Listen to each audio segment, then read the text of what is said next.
This is Kural Media, your trusted source for global news. இது குரல் media செய்திகள்.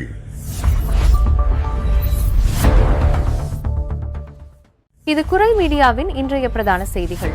செய்திகளை வாசிக்கும் நான் கோகுலநாதன் தமிழினி. முதலில் தலைப்புச் செய்திகள். பிரான்சில் புதிய இணையப்பண மோசடி. துல்லியமான வங்கி விவரங்களை உள்ளடக்கிய தந்திரமான போலி மின்னஞ்சல் மோசடி தீவிரம். பிரான்சின் மாண்டக்னாக் பகுதியில் தாயின் சடலத்துடன் பல நாட்கள் தவித்த 4 வயது குழந்தை மீட்பு. பாரிஸ் வொபிக்னி பகுதியில் பயங்கர தீ விபத்து. சுமார் 4000 சதுர மீட்டர் கிடங்கு எரிந்து நாசம். பிரான்சின் எவியன் நகரில் நடைபெறும் G7 உச்சி மாநாட்டில் அமெரிக்கா ஈரான் அமைதி பேச்சுவார்த்தை குறித்து விவாதம். தொடர்பான விரிவான செய்திகள். பிரான்சில் இன்று ஜூன் 17ஆம் தேதி புதன்கிழமை முதல் கடுமையான வெப்ப அலை வீசக்கூடும் என்று எதிர்பார்க்கப்படும் நிலையில் மாணவர்களின் நலனை கருத்தில் கொண்டு பொதுத் தேர்வு நடைமுறைகளில் சில அவசர மாற்றங்களை செய்ய தேசிய கல்வி அமைச்சகம் முடிவு செய்துள்ளது. அடுத்த வாரம் தொடங்கவிருந்த பிரெஞ்சு மொழி வாய்மொழி தேர்வுகள் மற்றும் பாக் தேர்வின் முக்கிய பகுதியான கிராண்ட் ஆரல் தேர்வுகள் வெப்பத்தின் தாக்கத்தை பொறுத்து அந்தந்த பகுதிகளில் உள்ளூர் வாரியாக சில மணி நேரங்கள் அல்லது சில நாட்களுக்கு ஒத்திவைக்கப்படலாம் என தேசிய கல்வி அமைச்சர் எட்வார்ட் கெஃப்ரி தெரிவித்துள்ளார். கடந்த திங்கட்கிழமை தத்துவ பாடத்துடன் தொடங்கி நடைபெற்று வரும் பாக் முதன்மை எழுத்துத் தேர்வுகள் அனைத்தும் வெயிலின் தாக்கத்தை தவிர்க்கும் பொருட்டு காலை வேளையிலேயே திட்டமிட்டு நடத்தப்பட்டு வருகின்றன. மதிய நேர தேர்வுகள் குறித்து அமைச்சர் விடுத்துள்ள அறிக்கையில், ஏதேனும் ஒரு தேர்வு மையத்தில் வெப்பத்தின் தாக்கம் மிக அதிகமாக இருக்கும் பட்சத்தில் அதீத வெப்பமுள்ள அக்கட்டிடங்களில் மதிய வேளையில் நடக்கவிருக்கும் தேர்வுகளை சில மணி நேரங்கள் அல்லது சில நாட்களுக்கு தள்ளி வைக்க உள்ளூர் வாரியாக அனுமதி அளிக்கப்படும் என குறிப்பிடப்பட்டுள்ளது. தேர்வு எழுதும் மாணவர்கள் மட்டுமன்றி தேர்வு மையங்களில் தொடர்ந்து 6 முதல் 7 மணி நேரம் வரை தங்கி பணியாற்றும் ஆசிரியர்கள் மற்றும் கல்வி பணியாளர்களுக்கு ஒரு தகுந்த சுமூகமான சூழலை உருவாக்குவதே இதன் முதன்மை நோக்கமாகும். மேலும் மழலையர் மற்றும் தொடக்க பள்ளிகளிலும் வெப்பநிலைக்கு ஏற்ப பள்ளி நேரங்களை மாற்றியமைக்க உள்ளூர் நிர்வாகங்களுக்கு அதிகாரம் அளிக்கப்பட்டுள்ளது. வெப்பத்தின் தீவிரம் கட்டுக்கடங்காமல் போனால் இறுதி நடவடிக்கையாக பள்ளிகளை தற்காலிகமாக மூடவும் உத்தரவிடப்படலாம் என அமைச்சர் எச்சரித்துள்ளார். கடந்த 2025ஆம் ஆண்டு ஜூலை மாத வெப்ப அலையின் போது கோடைக்கால விடுமுறைக்கு சில நாட்களுக்கு முன்பாக பிரான்ஸ் முழுவதும் 2000க்கும் மேற்பட்ட கல்வி நிறுவனங்கள் இதேபோல் மூடப்பட்டது குறிப்பிடத்தக்கது. உங்களது மின்னஞ்சல் முகவரிக்கு சப்ஸ்கிரிப்ஷன் புதுப்பிக்கப்பட்டுள்ளது என்று ஏதேனும் செய்தி வந்திருந்தால் மிகுந்த எச்சரிக்கையுடன் இருக்குமாறு சிக்னல் ஆர்னெக்ஸ் விழிப்புணர்வு தளம் எச்சரித்துள்ளது. கடந்த ஜூன் 15ஆம் தேதி முதல் பிரான்ஸ் முழுவதும் மிக தீவிரமான முறையில் இந்த இணைய பண கொள்ளை அரங்கேற்றப்பட்டு வருகிறது. வழக்கமாக வரும் சாதாரண ஏமாற்று மின்னஞ்சல்களைப் போலன்றி இந்த முறை சைபர் குற்றவாளிகள் மிகவும் தந்திரமான முறையை கையாண்டுள்ளனர். உங்களது கணக்கிலிருந்து சப்ஸ்கிரிப்ஷன் கட்டணமாக 69 யூரோக்கள் ஜூன் 16ஆம் தேதி பிடிக்கப்பட உள்ளதாகவும் அதனை ரத்து செய்ய அல்லது கணக்கை நிர்வகிக்க மின்னஞ்சலில் உள்ள ஒரு பட்டன் அல்லது லிங்கை கிளிக் செய்ய அதில் கூறப்பட்டிருக்கும். இந்த மோசடியில் மக்களை உடனடியாக செய்யும் முக்கிய விடயம் என்னவென்றால், மின்னஞ்சலில் பாதிக்கப்பட்ட நபரின் உண்மையான பெயர், குடும்ப பெயர் மற்றும் அவர்களது துல்லியமான வங்கி விவரங்கள் அப்படியே இடம்பெற்றுள்ளன. குற்றவாளிகள் ஏதோ ஒரு வழியில் பொதுமக்களின் அத்தியாவசிய வங்கித் தரவு தளத்தை திருடியுள்ளனர் என்பது இதன் மூலம் உறுதியாகிறது. உங்களது சொந்த வங்கி விவரங்கள் அதில் துல்லியமாக இருப்பதால் சாமானிய மக்கள் இதனை உண்மையான மின்னஞ்சல் என்றே நம்பிவிடுகின்றனர். மின்னஞ்சலில் உள்ள இணைப்பை கிளிக் செய்தால் அது அமேசான், பிரைம் வீடியோ போன்ற புகழ்பெற்ற தளங்களைப் போல போலி வடிவமைக்கப்பட்ட ஒரு பக்கத்திற்கு உங்களை அழைத்துச் செல்லும். அங்கு உங்களது வங்கி விவரங்களை உள்ளிட்டால் அடுத்த சில நிமிடங்களில் உங்களது கணக்கில் உள்ள ஒட்டுமொத்த பணமும் திருடப்படும் அபாயம் உள்ளது. சில நேரங்களில் அவர்கள் வாடிக்கையாளர் சேவை மைய பிரதிநிதிகள் போல தொலைபேசி மூலமாகவும் தொடர்பு கொண்டு ரகசிய குறியீடுகளை பெற முயல்கின்றனர்.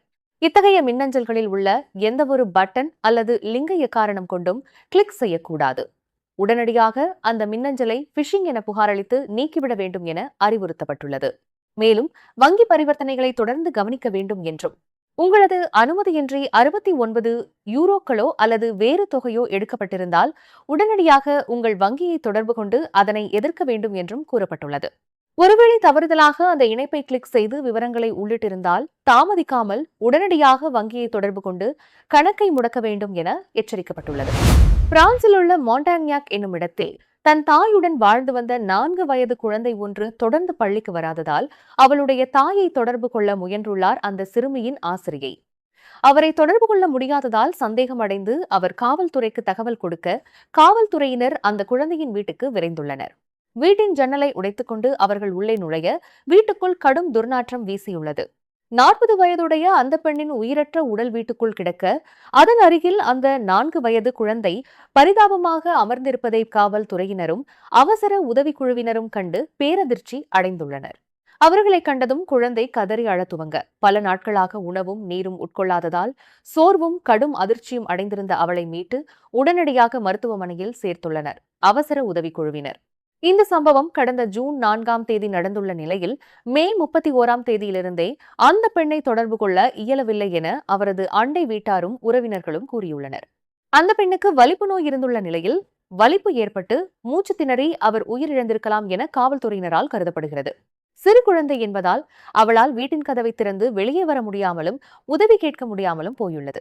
மீட்கப்பட்ட அந்த சிறுமி இப்போது தன் உறவினர் ஒருவரின் பாதுகாப்பில் இருப்பதாகவும் அவளுக்கு தொடர்ந்து மருத்துவ சிகிச்சை அளிக்கப்பட்டு வருவதாகவும் அதிகாரிகள் தெரிவித்துள்ளனர்.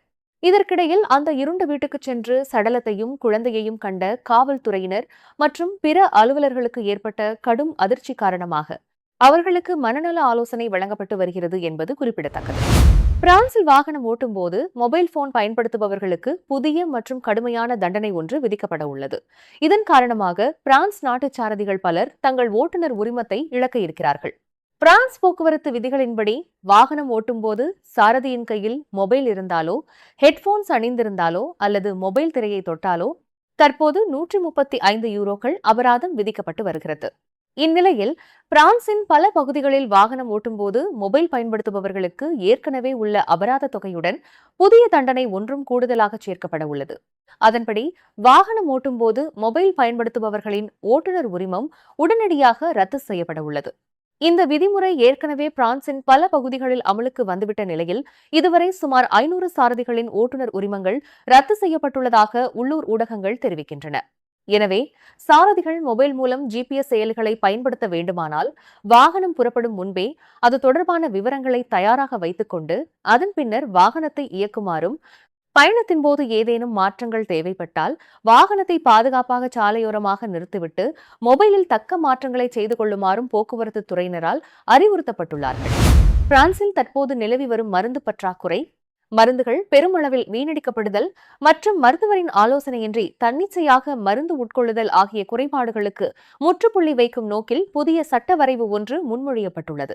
நோயாளிகளுக்கு தேவையான எண்ணிக்கையில் மட்டும் மருந்துகளை தனித்தனியாக வழங்கும் இந்த புதிய திட்டத்தை தேசிய பேரணி கட்சியின் நாடாளுமன்ற உறுப்பினர் கேவின் மாவியோ அறிமுகப்படுத்தியுள்ளார்.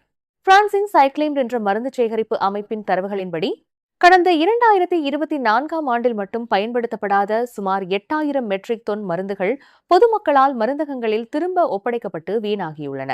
நோயாளிக்கு தேவையான துல்லியமான அளவை விடுத்து ஒட்டுமொத்த மருந்து பெட்டியாக அதிகமாக வழங்கும் முறையாலேயே இத்தகைய பெருமளவிலான வீணடிப்பு ஏற்படுகிறது. ஒவ்வொருவருக்கும் தேவையான அளவு மட்டும் வழங்கப்பட்டால் சந்தையில் மருந்து தட்டுப்பாடு ஏற்படுவது தவிர்க்கப்படுவதுடன் பிரான்சின் தேசிய மருத்துவ காப்பீட்டு நிறுவனத்திற்கும் ஏற்படும் மாபெரும் நிதிச்சுமை குறையும். மேலும் பயன்படுத்தப்படாத மருந்துகள் குப்பையிலோ அல்லது நிலத்திலோ வீசப்படும் போது அவற்றிலுள்ள வீரியமிக்க வேதிப்பொருட்கள் நிலத்தடி நீரிலும் மண்ணிலும் கலந்து கடுமையான சுற்றுச்சூழல் மாசினை ஏற்படுத்துகின்றன. மேலும் வீடுகளில் மீதம் இருக்கும் மருந்துகளை பொதுமக்கள் தன்னிச்சையாக உட்கொள்வதால் மருத்துவ விபத்துகளும் ஏற்படுகின்றன. குறிப்பாக ஆன்டிபயோட்டிக்ஸ் மருந்துகளை தேவையின்றி தன்னிச்சையாக உட்கொள்வது முற்றிலும் தவிர்க்கப்பட வேண்டும் எனவும் கெவின் மாவியோ எச்சரித்துள்ளார். இந்த தனித்தனி மருந்து வழங்கும் முறை திரவ வடிவிலான மருந்துகளுக்கு பொருந்தாது. இது முதற்கட்டமாக வாயால் உட்கொள்ளும் உலர் மாத்திரைகளுக்கு மட்டுமே பயன்படுத்தப்படும். மேலும் லெவோதைராக்ஸ் போன்ற நாள்பட்ட நோய்களுக்கான மருந்துகளுக்கும் இதிலிருந்து விலக்கு அளிக்கப்படும். இப்புதிய முறையை நாடு முழுவதும் கொண்டுவர 1 முதல் 4 பில்லியன் யூரோக்கள் வரை தொடக்க முதலீடு தேவைப்படும் என்றாலும் பிரான்சின் கணக்கு தணிக்கை நீதிமன்றத்தின் ஆய்வின்படி இதன் மூலம் ஆண்டுதோறும் 550 மில்லியன் யூரோக்கள் வரை அரசுக்கு மிச்சமாகும் என மதிப்பிடப்பட்டுள்ளது. இந்த சட்ட வரைவு வரும் இலையுதிர் காலத்தில் நாடாளுமன்ற கூட்டத்தொடரில் விவாதத்திற்கு வர வாய்ப்புள்ளது. பிரான்சின் செயின்ட் டெனிஸ் பகுதியில் உள்ள பொபினி செக்டாரில் இன்று புதன்கிழமை பிற்பகல் மாபெரும் தீ விபத்து ஏற்பட்டுள்ளது. தீயணைப்பு வாகனங்கள் சம்பவ இடத்தில் தீவிர மீட்பு பணிகளில் ஈடுபட்டுள்ளதாக பாரிஸ் தீயணைப்பு படை தெரிவித்துள்ளது. பிற்பகல் தொடங்கியதிலிருந்து அப்பகுதியில் வானில் பிரம்மாண்டமான கருப்பு புகை எழுந்து வருவதாக நேரில் பார்த்தவர்கள் அதிர்ச்சியுடன் தெரிவித்துள்ளனர். இன்று பிற்பகல் சுமார் 1 மணியளவில் பொபிக்னி பகுதியில் உள்ள ரூ காத்தியர் வீதியில் அமைந்துள்ள சுமார் 4000 சதுர மீட்டர் பரப்பளவுள்ள ஒரு பிரம்மாண்ட சரக்கு கிடங்கில் இந்த தீ விபத்து ஏற்பட்டுள்ளது. இந்த கட்டிடம் 2 தளங்களை கொண்டது. இதில் சுமார் 10 மரப்பொருட்கள் நிறுவனங்கள் இயங்கி வருகின்றன. தீயின் கோர தாண்டவத்தால் இதன் கூரையின் ஒரு பகுதி இடிந்து விழுந்துள்ளது என்று தீயணைப்பு படை செய்தி தொடர்பாளர் குறிப்பிட்டுள்ளார். தற்போது சுமார் 50 தீயணைப்பு வாகனங்களும் 150 தீயணைப்பு வீரர்களும் சம்பவ இடத்தில் தீயை கட்டுப்படுத்தும் பணியில் முழு வீச்சில் ஈடுபட்டுள்ளனர். தீயணைப்பு பணியின் இந்த கட்டத்தில் எவ்வித உயிரிழப்பும் ஏற்படவில்லை. மேலும் யாரும் காணாமல் போனதாக தகவல் இல்லை என்று பாரிஸ் நகர தீயணைப்பு படை தெரிவித்துள்ளது. இந்த தகவலை மாகாண நிர்வாகமும் உறுதிப்படுத்தியுள்ளது. கிடங்கின் பிரம்மாண்ட அளவை கருத்தில் கொண்டு இது ஒரு மிக நீண்ட மீட்பு பணியாகும். அதிகபட்ச நீரியல் வளங்கள் தேவைப்படும் இயந்திரங்களை கொண்டு பல மணி நேரம் தீயணைப்பு பணியில் ஈடுபட வேண்டியிருக்கும் என அதிகாரிகள் தெரிவித்துள்ளனர். தீ மேலும் பரவுவதை கட்டுப்படுத்துவதும் சுற்றியுள்ள பகுதியை பாதுகாப்பதுமே தற்போதைய முதன்மை நோக்கம் என தெரிவிக்கப்பட்டுள்ளது. பல மைல்களுக்கு அடர்த்தியான புகைத்தூண் தெரிவதால் அப்பகுதியை தவிர்க்குமாறு பொதுமக்களுக்கு அறிவுறுத்தப்பட்டுள்ளது. தீ விபத்திற்கான முழுமையான காரணங்கள் குறித்து தீவிர விசாரணை மேற்கொள்ளப்பட்டு வருகிறது. பிரான்சில் சட்டவிரோதமாக தங்கியிருந்து பொதுமக்கள் பாதுகாப்பிற்கு அச்சுறுத்தலாக கருதப்படும் வெளிநாட்டவர்களை நிர்வாக தடுப்பு காவலில் வைக்கும் அதிகபட்ச காலத்தை நீட்டிக்கும் புதிய சட்ட மசோதாவை பிரெஞ்சு நாடாளுமன்றம் அதிகாரப்பூர்வமாக அங்கீகரித்துள்ளது. நேற்று 16ஆம் தேதி செவ்வாய்க்கிழமை நடைபெற்ற வாக்கெடுப்பில் 345 ஆதரவு வாக்குகளும் 177 எதிர்ப்பு வாக்குகளும் பதிவாகிய நிலையில் இந்த சட்டம் வெற்றிகரமாக நிறைவேற்றப்பட்டுள்ளது. இடதுசாரி கட்சிகள் இதற்கு பெரும் எதிர்ப்பு தெரிவித்துள்ள போதிலும் கடந்த 2024ஆம் ஆண்டு நடைபெற்ற பிலிப்பீன் என்ற இளம்பெண்ணின் கொடூர கொலை சம்பவத்திற்கான பதிலடி நடவடிக்கையாகவே வலதுசாரிகள் இதனை பார்க்கின்றனர். ரெனசான்ஸ் பார்ட்டியை சேர்ந்த நாடாளுமன்ற உறுப்பினர் சார்ல்ஸ் ராட்வெல் முன்வைத்த இந்த சட்டத்திற்கு அரசாங்கம், வலதுசாரிகள் மற்றும் தேசிய பேரணி கட்சி ஆகியவை முழு ஆதரவு வழங்கியுள்ளன. இந்த துயர சம்பவத்திலிருந்து பாடம் கற்றுக்கொண்டு நிர்வாக குறைபாடுகளை சரி செய்யும் ஒரு முயற்சியே இது என உள்துறை அமைச்சர் லாரன்ட் நூனியஸ் தெரிவித்துள்ளார். பிலிப்பீன கொலை வழக்கில் சந்தேக நபராக உள்ள மொராக்கோ நாட்டு நபர் நாட்டை விட்டு வெளியேற உத்தரவிடப்பட்டிருந்த போதிலும் தடுப்பு காவலில் இருந்து விடுவிக்கப்பட்ட பின்னரே இந்த குற்றச்சாட்டில் சிக்கியதாக தெரிவிக்கப்பட்டுள்ளது. தற்போது பிரான்சில் நிர்வாக தடுப்பு காவலின் அதிகபட்ச காலம் 90 நாட்களாகவும் பயங்கரவாத குற்றச்சாட்டில் தண்டிக்கப்பட்டவர்களுக்கு 180 நாட்களாகவும் உள்ளது. ஆனால் இந்த புதிய சட்டத்தின் கீழ் நாட்டின் பொது ஒழுங்கிற்கு உண்மையான மற்றும் கடுமையான அச்சுறுத்தல் என கருதப்படும் வெளிநாட்டவர்களுக்கு இந்த காவலில் வைக்கும் காலம் விசேடமாக 210 நாட்கள் வரை நீட்டிக்கப்படும் என அறிவிக்கப்பட்டுள்ளது. இருப்பினும் இந்த சட்டம் பயனற்றது என எதிர்க்கட்சிகள் கடுமையாக விமர்சித்துள்ளன. அதேவேளை மனித உரிமை அமைப்புகளும் தடுப்பு காவல் மையங்களில் நிலவும் மோசமான சூழ்நிலைகள் மற்றும் நீண்டகால காவல் நடைமுறைகள் குறித்து தங்களது ஆழ்ந்த கவலையை வெளியிட்டுள்ளன.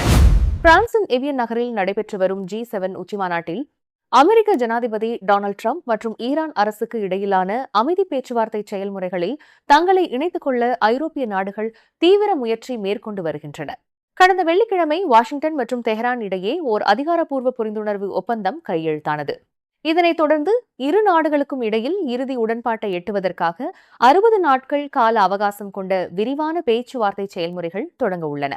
இருப்பினும் இந்த பேச்சுவார்த்தையின் இறுதி முடிவு ஈரான் இஸ்லாமிய குடியரசுக்கு அளவுக்கு அதிகமான சாதகமாக அமைந்துவிடக்கூடாது என்பதில் ஐரோப்பிய நாடுகள் மிக கவனமாக உள்ளன. குறிப்பாக ஈரானின் சர்ச்சைக்குரிய அணுசக்தி திட்டம் மற்றும் உலகளாவிய வர்த்தக பாதையான ஹார்முஸ் நீரிணை பகுதியின் பாதுகாப்பு ஆகிய விவகாரங்களில் ஈரான் மீது கடுமையான கட்டுப்பாடுகள் விதிக்கப்பட வேண்டும் என்று ஐரோப்பிய நாடுகள் ஆணித்தரமாக வலியுறுத்துகின்றன. அமெரிக்கா தனது சொந்த நலன்களை மட்டும் முன்னிறுத்தி ஈரானுடன் அவசரமான சமரச உடன்பாட்டை எட்டுவதை தடுத்து உலக பாதுகாப்பை உறுதி செய்யும் வகையில் இந்த பேச்சுவார்த்தையை வடிவமைக்க ஐரோப்பிய தலைவர்கள் இந்த மாநாட்டை ஒரு முக்கிய களமாக பயன்படுத்த முயல்கின்றனர். நீங்கள் இதுவரை கேட்டது குரல் மீடியாவின் பிரதான செய்திகள். மேலும் இதுபோன்ற செய்திகளை அறிய குரல் மீடியாவை சப்ஸ்கிரைப் செய்யுங்கள்.